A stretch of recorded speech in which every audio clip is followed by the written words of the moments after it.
ఖడ్గం సినిమాలో డైలాగ్ ఉంటుంది కదా, ఒక్క ఛాన్స్, ఒకే ఒక్క ఛాన్స్ అని. Hi there, you are listening to Mirchi. ఇది చాలా హాట్ గురు Mirchi Amrutha here. I am in conversation with Muralidhar Goud garu. Sir, మీరు అన్నాళ్ళు గవర్నమెంట్ ఉద్యోగం చేశారు. దాని తర్వాత మీకు చిన్నప్పటి నుండి ఉన్న కలే దట్ నటుడు అవ్వాలి అని. కానీ ఆ ఒక్క అవకాశం మీకు ఎలా వచ్చింది సార్? అంటే ఇప్పుడు ఎప్పుడైతే నేను రిటైర్ అయిన తర్వాత సినిమా నటుడు అవ్వాలని అనుకున్నానో, నాకు సినిమాల్లో అవకాశాలు రావని నాకు అనిపించింది. అదంత ఈజీ కాదు అని చెప్పేసి సీరియల్స్ వైపు వెళ్ళాను నేను. సీరియల్స్ అయితే నెంబర్ ఆఫ్ క్యారెక్టర్స్ ఉంటాయి, చిన్న చిన్న క్యారెక్టర్స్ ఉంటాయి, కొంచెం మనకు ఆపర్చునిటీస్ రావడానికి అవకాశం ఉంటుంది అని చెప్పేసి ఆ విధంగా వెళ్ళాను.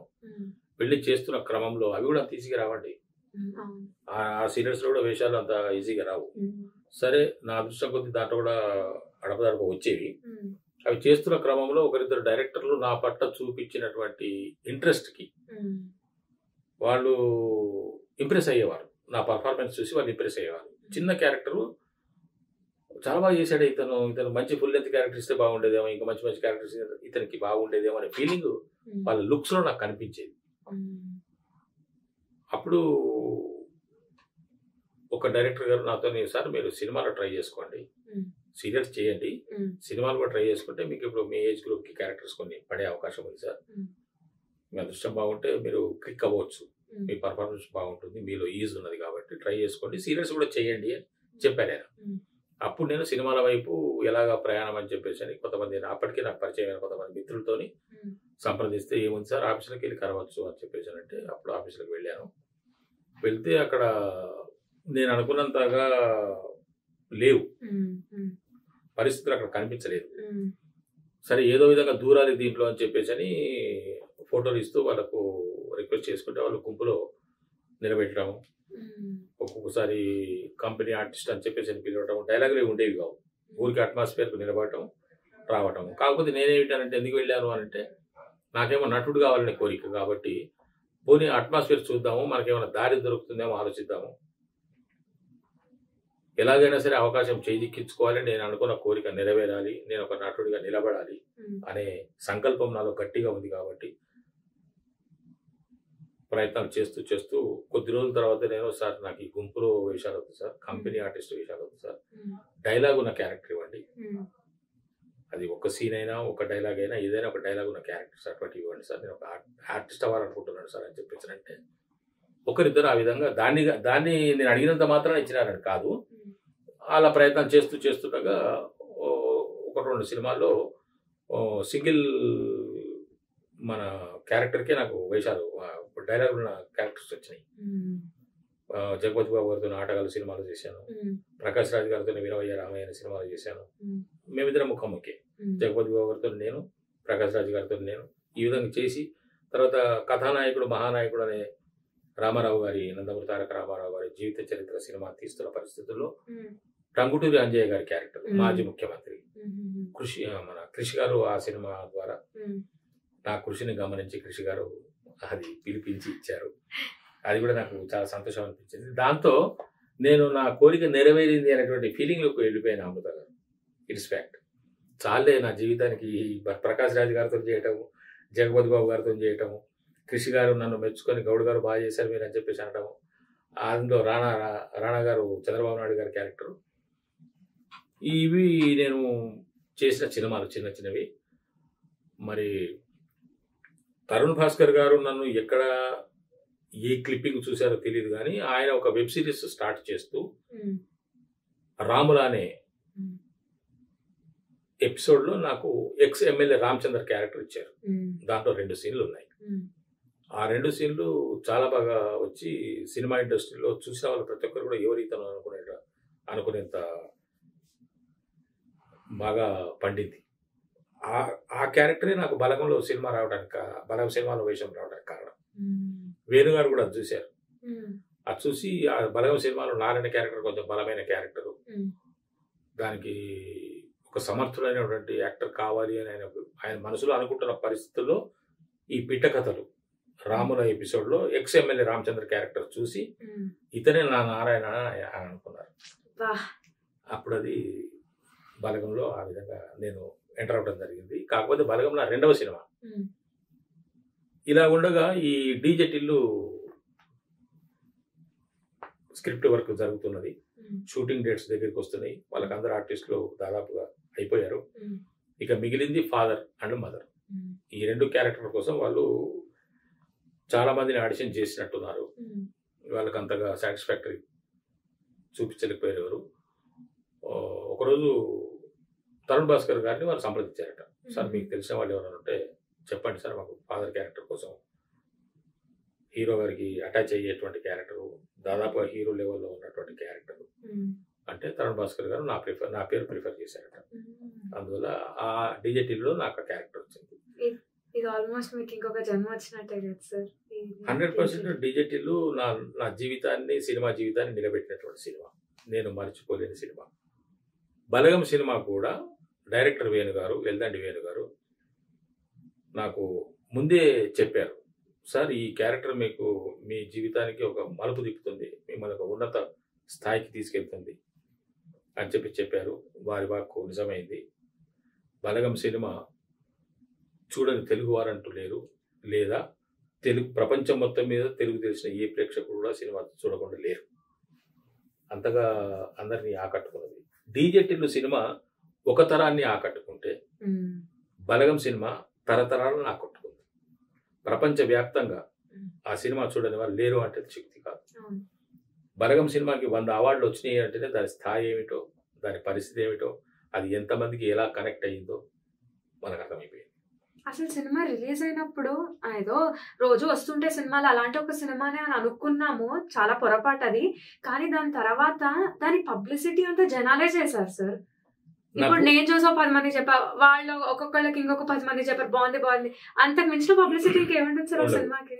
చివరికి అది ఎంతవరకు వచ్చింది అని అంటే, ఇంటింటికి తీసుకెళ్లి ఆ ఊర్లో ఉన్న ఒక పెద్ద మనిషి ఒక కూడల్లో, ఒక జంక్షన్ లో ఒక పెద్ద తెర ఏర్పాటు చేసి గ్రామానికి మూకుమ్మడిగా సినిమా చూసారు ఏదైనా అంటే అది ఒక బలగమే.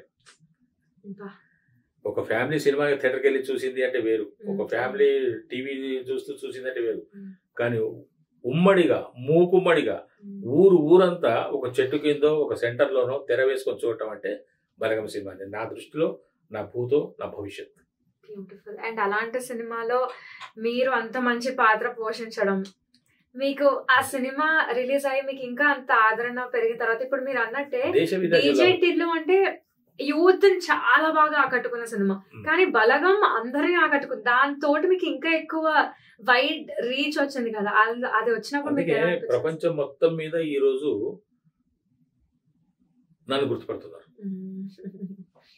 ఫోన్లు వస్తున్నాయి, తెలిసిన వాళ్ళు అక్కడ నుంచి మీ సినిమా పలానా చోట ఈ విధంగా వేసుకొని చూస్తున్నారు. వేరే వేరే దేశాల నుంచి కూడా మనకు అటువంటి కాల్స్ వస్తున్నాయి. రికగ్నిషన్ వచ్చింది. ఎక్కడికి వెళ్ళినా, ఎయిర్పోర్ట్కి వెళ్ళినా, రైల్వే స్టేషన్కి వెళ్ళినా, బస్ స్టాండ్కి వెళ్ళినా, ఇక్కడ వెళ్ళినా, షూటింగ్ స్పాట్కి, లొకేషన్కి, ఊళ్ళలోకి వెళ్తే, అవుట్డోర్ షూటింగ్స్కి వెళ్తే చాలా ఆదరంగా, ఎంత ఆదరంగా అంటే మొన్న ఒకరోజు అంటే దీంట్లో ఇంకా నేను మురళీధర్ గౌడ్ కదా నా పేరు, ఈ మా గౌడ్ క్యాస్ట్ వాళ్ళు కూడా చాలా వాళ్ళు ఓన్ చేసుకుంటారు. మొన్న ఒక సినిమా షూటింగ్ కోసం ఒక ఊరు వెళ్ళాను. మధ్యాహ్నం లంచ్ అవర్లో కార్యాలయంలో కూర్చున్నాను. భోజనం చేసిన తర్వాత కొద్దిసేపటికి కార్యాలయానికి దగ్గరగా మాటలు వినిపిస్తున్నాయి, మాట్లాడుకోవడాలు వినిపిస్తున్నాయి, మరీ దగ్గరగా. అప్పుడు ఎండ కూడా ఉంది మధ్యాహ్నం. ఏంటి ఎండలో నిలబడి ఎవరు మాట్లాడుకుంటున్నారు అని ఆ స్క్రీన్ దానికి ఉన్నటువంటి తెర తీసి, ఆ డోర్ దగ్గర ఉన్న తెర తీసి చూస్తే ఒక ఆవిడ మెట్ల మీద కూర్చొని ఉంది. మెట్ల మీద కూర్చొని ఉంది. ఆ పక్క ఆవిడ అడుగుతుంది, ఆయన ఇప్పుడు రాడు, 3 గంటలకు 3:30కు పిలుస్తారట ఆయనను, ఆయన లోపల ఆయన ఎప్పుడున్నారా నేను మా గౌడు నేను కలిసేపోతా అని చెప్పేసి కూర్చున్నది. ఆ మాట విని నేను హాస్టల్ పిలిచి ఎవరు వాళ్ళు అంటే కనుక్కుంటే వాళ్ళు వస్తే మొత్తం వాళ్ళ కుటుంబం మొత్తం వచ్చారు లోపలికి. ఎలా అనిపిస్తుంది సార్ ఇలాంటివన్నీ మీరు ఫీల్ అయినప్పుడు? అదృష్టం అండి నాది. మీకు ఎప్పుడైనా అనిపించిందా ఇంకా ముందుగానే నేను వచ్చి ఉండాల్సింది అని? అంటే జీవితంలో ఏది ఎప్పుడు జరగాలో అది అప్పుడు జరుగుతుంది. కోరికలు మనకు చాలా ఉంటాయి. అందుకే రజనీకాంత్ గారి ప్రతి సినిమాలో ఒక సందేశం ఉంటుంది. దక్కేది మనకు దక్కకపోదు, దక్కనిది ఏనాటికి దక్కదు అని చెప్పేసి నేను కూడా ఇప్పటికీ సినిమాల్లో అవకాశాలు వస్తున్నాయి అంటే అది నాకు ప్రాప్తం ఉన్నది, నాకు యోగం ఉన్నది, నాకు అదృష్టం ఉన్నది. చాలామంది 100,000 మంది ఎన్నో రకాల అవస్థలు పడుతూ ఎన్నో రకాల ప్రయాసాలు కూర్చి ఎన్నో రకాల ఇబ్బందులకు తట్టుకొని ఇప్పటికీ ఎదురు చూస్తున్న వాళ్ళు ఉన్నారు. వాళ్ళకన్నా నేను చాలా చాలా మెరుగు కదా. భగవంతుడు నాకు ఇచ్చిన వరం. ఇలాంటి ఆలోచన ధోరణి ఉండడం కూడా చాలా గ్రేట్ సార్. ఇప్పుడు ఫర్ ఎగ్జాంపుల్ చెప్తున్నా, నేను అనుకోండి నాకు ముందే వచ్చుంటే బాగుండు, ముందే ఎందుకు రాలేదు, నాకు దేవుడు ఎందుకు అట్లా చేశాడు అని నేను అట్లా అనుకుంటాను అనమాట. మీరు అసలు అలా అనుకోకుండా, ఐ మీన్ అఫ్ కోర్స్ మీరు చాలా చూసారు లైఫ్ ని కూడా, బట్ మీకు రిగ్రెట్ ఏం లేదా సార్ లైఫ్ లో? ఏమని? నేను ముందే వచ్చుంటే ఇంకా బాగుండు, లేకపోతే మా ఫ్యామిలీ సిచ్యువేషన్స్ ఇంకా ముందే బాగుండేది, అనవసరంగా నేను లేట్ చేసేసాను, ముందొస్తే నేను హీరోయిన్ తో డ్యూయట్ చేసేవాడిని, అలాంటివి ఏం రిగ్రెట్స్ లేవా? అది కూడా నాకు వచ్చింది. ఇప్పుడు డ్యూయట్ వచ్చింది నాకు. సిఐ భారతి అనే సినిమా పేరు. సిఐ భారతి. అది ఇంకా ఇన్కంప్లీట్ ఉన్నది, ఇంకొక వారం రోజులు షూట్ ఉంది. రాగిణి గారు అనే సీనియర్ ఆర్టిస్ట్ ఉన్నారు, సీరియల్స్ ఎక్కువ చేస్తుంటారు మేడం, అప్పుడు సినిమాలు కూడా చేస్తుంటారు. వారితో నాకు ఒక డ్యూయట్ ఉంది. ఆ డ్యూయట్ కూడా అనుకున్నారు సార్, మీరు మేనిఫెస్ట్ చేశారు అప్పుడు జరగాలి అనేది. ఆ డ్యూయట్ కూడా రామారావు గారిది, నాగేశ్వరరావు గారి గెటప్ నాకు, వాణిశ్రీ గారి గెటప్ రాగిణి మేడంకి. పతి పతి పతి అని ఒక పాట, అది షూట్ కూడా అయిపోయింది. ఆ డ్యూయట్ కూడా జరిగిపోయింది నాకు. Thank you. తర్వాత ఇప్పుడు డీజే టిల్లు నా మొదటి సినిమా, బలగం రెండో సినిమా, మధ్యలో మూడోది దాస్కా ధమ్కి వచ్చింది, పరేషాన్ వచ్చింది, మేము ఫేమస్ వచ్చింది, మ్యాడ్ వచ్చింది. ఈ తర్వాత 9వ సినిమాగా నాది రిలీజ్ అయింది భగవంత్ కేసరి. అది నా 9వ సినిమా. ఎన్బికే అంటే నందమూరి బాలకృష్ణ. ఎన్బికే అంటే నేలకొండ భగవత్ కేసరి. ఎన్బికే అంటే నాకు భగవంతుడు ఇచ్చిన కానుక. సార్ మీరు మాటలతో చెత్తగొట్టేస్తున్నారు, చాలా మంచి వక్త. ఈ సినిమా సందర్భం దీనికి సంబంధించి కూడా నేను అనిల్ రావుపూడి గారికి, నందమూరి బాలకృష్ణ గారికి, ఆ సినిమాలో నాకు వేషం రావడానికి కారకుడైన, అంటే నాకు తెలియకుండానే నన్ను ఆ సినిమాలోకి ఆ పాత్రకి ఎంపిక చేయడంలో కారణభూతులైన చాలా మందికి నేను రుణపడి ఉన్నాను. వాళ్ళని నేను ఎప్పుడు గుర్తు చేసుకుంటాను. అనిల్ రావుపూడి గారు కానీ, నందమూరి బాలకృష్ణ గారు కానీ ఆ సినిమా చిత్రీకరణ సందర్భంలో నా పట్ల చూపినటువంటి ప్రేమకి, అభిమానానికి నేను ఎప్పుడు ఎప్పుడు ఎప్పుడు కృతజ్ఞుడిని. సార్ నార్మల్ గా బాలకృష్ణ గారికి చాలా కోపం ఎక్కువ, ఆయన చిరాకు పడుతూ ఉంటారు అని బయట జనాలు అనుకుంటూ ఉంటారు. మీరు ఆయనతో అంత క్లోజ్ గా వర్క్ చేశారు కదా, మీరు చెప్పండి సార్ అందులో ఎంత వాస్తవం ఉంది, మీతో ఆయన ఎలా ఉండేవాళ్ళు? ఈ అభిప్రాయంతోనే నేను కూడా వెళ్ళాను. మాకిప్పుడు ఫర్ ఎగ్జాంపుల్ బాలకృష్ణ గారు ఇంటర్వ్యూ తీసుకున్నట్టే, వామ్మో బాలకృష్ణ గారు మనం చాలా జాగ్రత్తగా మాట్లాడాలి, ఆయనకేమైనా కోపం వచ్చేస్తుందా, ఇలా అనుకుంటూ ఉంటాం సార్. మీరు అసలు మీకు ఎలా అనిపించింది? ఇదే అభిప్రాయం నాకు కూడా ఉండేది. అంటే నేను ఆయన ఎప్పుడు ప్రత్యక్షంగా చూడలేదు కాబట్టి, ఆయన గురించి బయట చెప్పుకోవడం వినటమే కాబట్టి, ఇవన్నీ బయట విన్నవే కానీ ఎక్కడ ప్రచురితమైనవి కావు కాబట్టి అటా దాని మీద వెళ్ళేది వ్యవహారం. రేపు నాకు షూటింగ్ బాలకృష్ణ గారితో. అంతకుముందు నేను ఒక 15 రోజులు చేశాను నా క్యారెక్టర్ వరకు. సార్తో ఎంటర్ అవుతున్నది ఆ రోజు. రేపు సార్ వస్తున్నారు, రేపు మీ కాంబినేషన్లో సీన్ ఉంది అని చెప్పినప్పుడు, అవునా మరి సార్ వస్తున్నారా, మరి సార్తో ఎలాగ ఉండాలి, ఎలా మెలగాలి, ఏం చేయాలబ్బా, ఇప్పుడు నా పరిస్థితి ఏమిటి అని చెప్పేసి నేను కొంచెం భయపడ్డా. నెక్స్ట్ డే షూటింగ్కి వెళ్ళాను. షూటింగ్కి వెళ్ళి సెట్లోకి వెళ్ళిన తర్వాత అక్కడ సార్ కూర్చున్నారు, ఇద్దరు ముగ్గురితో మాట్లాడుకుంటూ కూర్చున్నారు. నేను కొద్ది దూరం వెళ్ళి చూసి కో డైరెక్టర్ గారిని పిలిచాను. సార్ మరి సార్తో కాంబినేషన్ అంటున్నారు, మరి సార్ పరిచయం లేదు సార్, నన్ను తీసుకెళ్ళి పరిచయం చేయాలి, మరి ఇలాగ సార్ ఇప్పుడు సార్తో మాట్లాడటం అంటే, అవునా మీరు కలవలేదా, 20 కలవలేదు మీరు ఇంతవరకు, ఎక్కడ సార్ కలవలేదు కదా సార్, ఓకే ఓకే అని చెప్పేసి ఆయన వెళ్ళి డైరెక్టర్ గారికి చెప్పారు. డైరెక్టర్ గారు అవును నిజం కదా అని చెప్పేసి అని డైరెక్టర్ గారు వచ్చి రండి మురళీధర్ గారు అని తీసుకెళ్ళి బాలకృష్ణ గారి దగ్గరికి వెళ్ళి సార్ అనగానే ఆయన నన్ను చూసి లేచిన పడ్డాడండి. లేచినప్పుడు నమస్కారం చేశాడు. నమస్కారం చేసి సార్ నమస్కారం సార్ అన్నారు. రండి రండి రండి అని చెప్పేసి అని పక్కన కూర్చోమని చెప్పేసి అని కూర్చోబెట్టుకొని ఎలా ఉన్నారు అన్నగారు బాగున్నారా అని ఫస్ట్ టైం పలకరించారు. ఎలా ఉన్నారు అన్నగారు బాగున్నారా అని.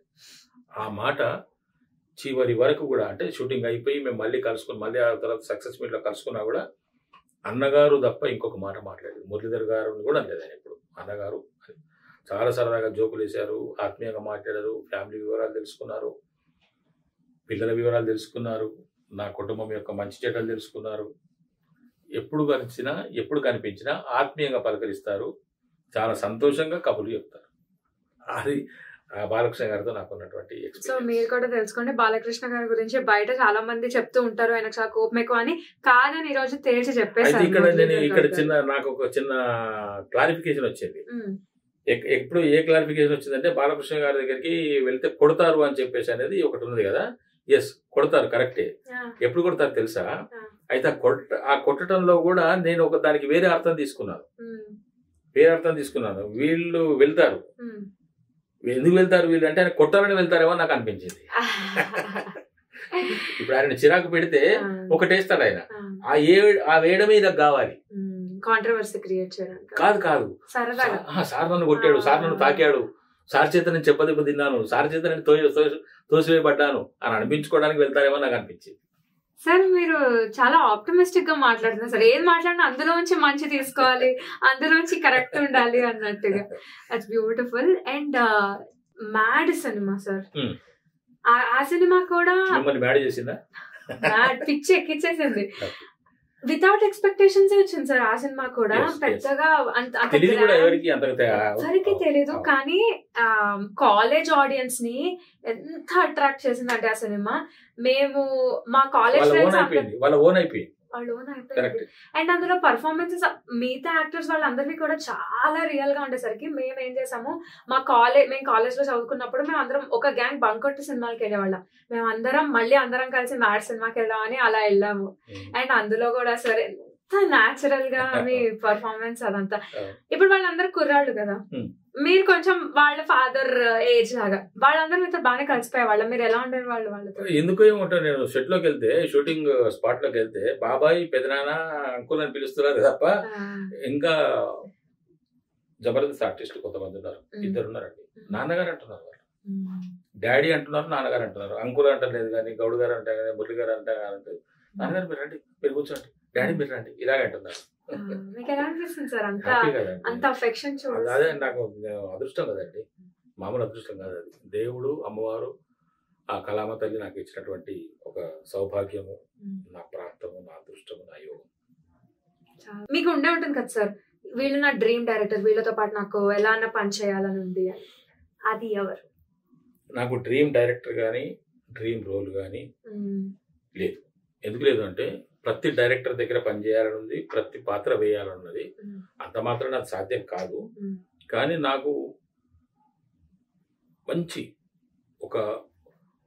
వాళ్ళు సృష్టించుకున్నటువంటి ఒక పాత్రకి ప్రాణం పోసి దాన్ని నిలబెట్టాలనేటువంటి కోరిక ఉన్నది. డైరెక్టర్ ఎవరైనా ఆ డైరెక్టర్ గారు ఎలా చేస్తారో, ఆ రైటర్ గారు ఎలా చేస్తారో, నేను దాన్ని మాత్రం పండించి వాళ్ళను ఫుల్ఫిల్ చేయాలని, వాళ్ళను సంతృప్తి పరచాలనే కోరిక నాకు ఉంది. Beautiful sir, thank you so much. మాకు ఒకప్పుడు కోట శ్రీనివాసరావు గారు కానీ, ఇలాంటి వాళ్ళు, ప్రకాష్ రాజ్ గారు కానీ, ఫాదర్ క్యారెక్టర్ అంటే అంత బుర్రలో ముద్ర పడిపోయి ఉంది. మీరు వచ్చిన తర్వాత ఆ జోన్ లోకి, ఆ కేటగిరీలోకి మీరు కూడా జాయిన్ అయిపోయారు. మా నాన్నలానే మాట్లాడుతున్నారు, ఏదో మా ఇంట్లో మా పెద్దనాన్నలాగా అన్నంత మాకు దగ్గర అయిపోయారు. అండ్ టిల్లు స్క్వేర్ కి మేము చాలా చాలా ఎక్సైటెడ్ ఉన్నాము. ఇందులో మీ కొడుకు మీకు మధ్య సంభాషణ ఎలా ఉంటాయో తెలుసుకోవాలని. అండ్ దీని తర్వాత మేము మనస్ఫూర్తిగా కోరుకుంటున్నాం సార్, మీరు ఎప్పటి నుండి అయితే అనుకున్న కోరిక ఏదైతే ఉందో అది ఆల్రెడీ మొదలైపోయింది, ఇంకా అసలు తీరిపోయింది కూడా. Totally satisfied. ఇప్పుడు మీరు అన్నట్టుగా ఉద్దండులైనటువంటి మహానటుల పేర్లు తెలుసుకున్నారు, వాళ్ళ పేర్ల సరసన నా పేరు పెట్టడమే నాకు చాలు. నా జనం ధన్యము, ఇంకంతకన్నా గొప్పవరం ఉండదు. ఇంకేమి ఇచ్చినా కూడా నాకు అది బోనస్ ఎక్స్ట్రా, లేకపోతే అది కాకతాళీగా వస్తే నేను అనుకుంటాను. కానీ ఇప్పుడు మీరు చెప్పినటువంటి పేర్లు, మీరు ఈ ప్రస్తుతానికి మీకు జ్ఞాపకం రాని కొన్ని పేర్లు కూడా ఉన్నాయి, ఏవైతే ఉన్నాయో వాళ్ళందరి సరసన నా పేరును ఉచ్చరించడము, ప్రస్తావించడం అనేది చాలు నా జీవితానికి. అందుకే నేను చాలా హ్యాపీగా ఉన్నాను, చాలా సంతోషంగా ఉన్నాను, చాలా తృప్తిగా ఉన్నాను. తృప్తిగానే కాదు, సంతృప్తిగా ఉన్నాను. ఈ రోజు మీరు మా స్టూడియోకి వచ్చినందుకు మేము కూడా చాలా చాలా హ్యాపీగా ఉన్నాము. మీకు ఎలా అనిపిస్తుందో నాకు తెలియదు, కానీ నాకైతే ఏదో మా ఇంట్లో వాళ్ళతోటే మాట్లాడుతున్న ఫీలింగ్ వచ్చింది. నాకు తెలుస్తుంది. Thank you so much sir.